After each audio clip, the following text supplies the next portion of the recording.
Gilberto Salinas, I'm the Executive Vice President for the Brownsville Economic Development Council. That's in Brownsville, Texas. In addition to really just seeing the day-to-day operations of the Economic Development Group, down where we're at, a lot of it has to do with marketing the region. So that's one of my strengths, how to promote, brand, and basically sell a particular region. In this case, it's Brownsville, which is on the border with Matamoros, Mexico, and as well by the ocean as well with South Padre Island. So our task is, and particularly what I'm doing is promoting the region for investment, which is one region in two different nations, which is Brownsville, Texas, and then Matamoros, Mexico. Economic development, I think, from what I can gather, from what I've seen in my experience as an economic developer, which in itself is a very unique task, we are in a phase where we're kind of like in a transformatory phase, going from being able to go back to our stakeholders, whether it's a community, a region, or a state, and really just kind of letting them know that there's only a certain number of projects out there that are in growth and expansion mode. Long gone are the days when you'd be able to land these huge, massive projects that would employ, if not hundreds, it would employ thousands of individuals in a community. We don't see that anymore, especially since the economic downturn. Things have started to change. Companies are not looking at greenfield sites, as much as they used to. They're looking to lease, they're looking to move into an existing facility. So there's some challenges with that, and we as economic developers are learning to work with that, and now we're asking ourselves, how do we continue to build wealth in our communities or in our regions or states, which is a ongoing process. And what we're now finding is that the bulk of the growth in our respective communities is coming from within, which is entrepreneurs, small business owners that are either in the service industry or they're direct suppliers, whether they're tier 1s, 2s, or 3s for these huge operations. So instead of looking at it from the standpoint of landing one major project, let's say on an annual basis, now those are starting to be farther apart, let's say 3 to 5 years. But how do you develop the ancillary businesses and enterprises and empowering your local entrepreneurs? So that's where we're at now as economic developers, going from all-out recruitment of large companies to, and in addition to that now, what we're doing is empowering our local entrepreneurs by way of communication, leadership, relationship building, which in turn, there's a huge ROI for our community, because those are the ones that are going to become your, they're going to drive your economy as a whole, or create more jobs, contribute to your tax base, and ultimately they'll become your philanthropists for your communities. Us economic developers, we're a unique bunch. We're a small group. It's not a, you don't go to school, you don't grow up, thinking, I want to be an economic developer. It's just not on your radar. That in itself, we're just very unique with what we do, a very special skill set. And what the IADC does for us is they are our voice as a whole. So we're a small group. They are our loud voice when we're trying to get certain legislation passed or certain projects that we're working on. There are, to a certain extent, our mentors when we have questions. They're able to put us in touch with other individuals, other economic developers throughout the U.S. And ultimately, personally myself, how it's helped me is ideas. I look at the IDSC as a place for ideas. Starting with Jeff and his team, an outstanding team. And then with all the different EDOs, being connected to everybody, being able to share some of our ideas, some of our stories. All communities are very different, but in the end, we all have the same task, which is fostering the growth of our regions, of our communities, and being able to just, borrow some ideas here and there goes a long way.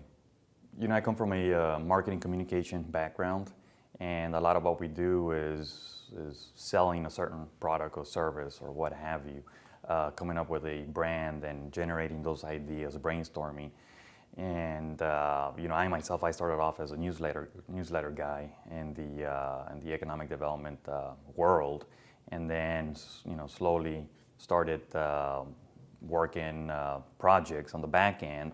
And here I am now, doing full-blown economic development for the Brownsville, Matamoros region, and that's how I got into it. I got into it by way of communication, marketing, PR, and I could draw a lot of parallels because ultimately what we're doing as economic developers, we're selling a product, and that product is your community. In this case, I'm selling Brownsville, Texas, to the world, and we have a great product, and because of that, we've been able to land some major projects of significance that are truly transforming our region, and that is very satisfying.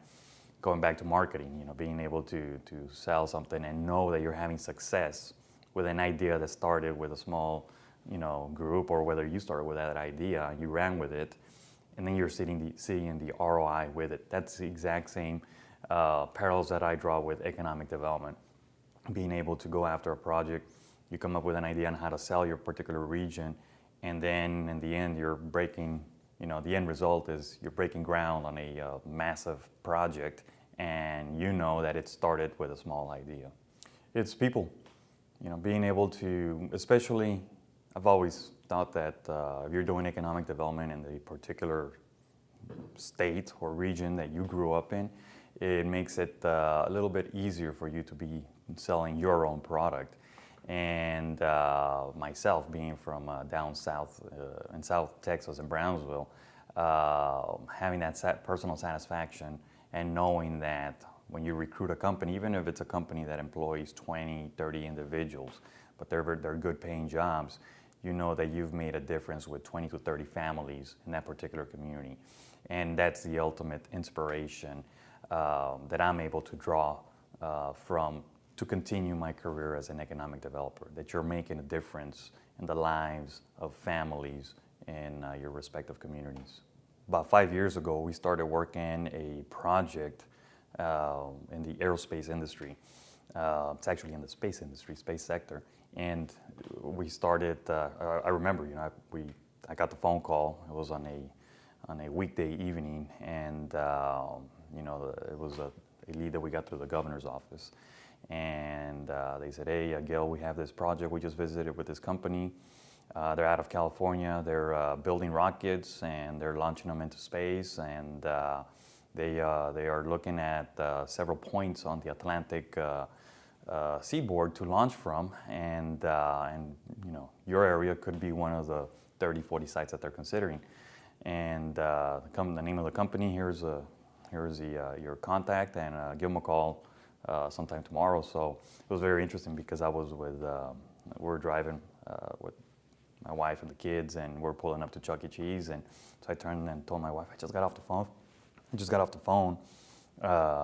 and they told me that they have this project where they want to build rockets and launch them into space, and my wife's like, that's fine and dandy, but we have a birthday party to go to. This was one of our kids, right? So that's a priority right now.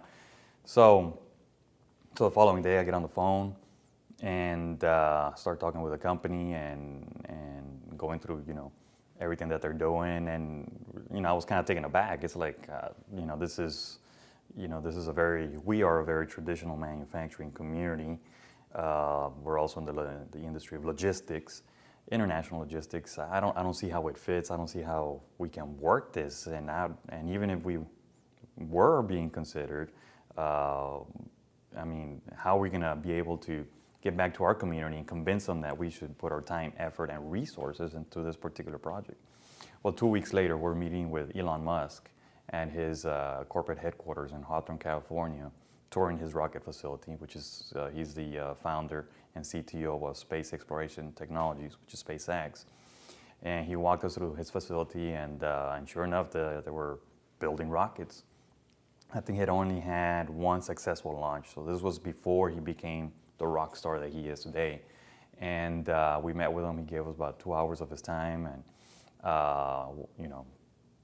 he communicated his vision very clearly to us, and then we followed him through and everything, and we're like, okay, we see it. I mean, it's still gonna be challenging for us to pull it off, right? But us as economic developers, we were already thinking how we're gonna make this project happen, and then he starts going off on a tangent about, you know, and the real reason I want to do this is because we have to save, you know, humanity, and we're kind of like, whoa.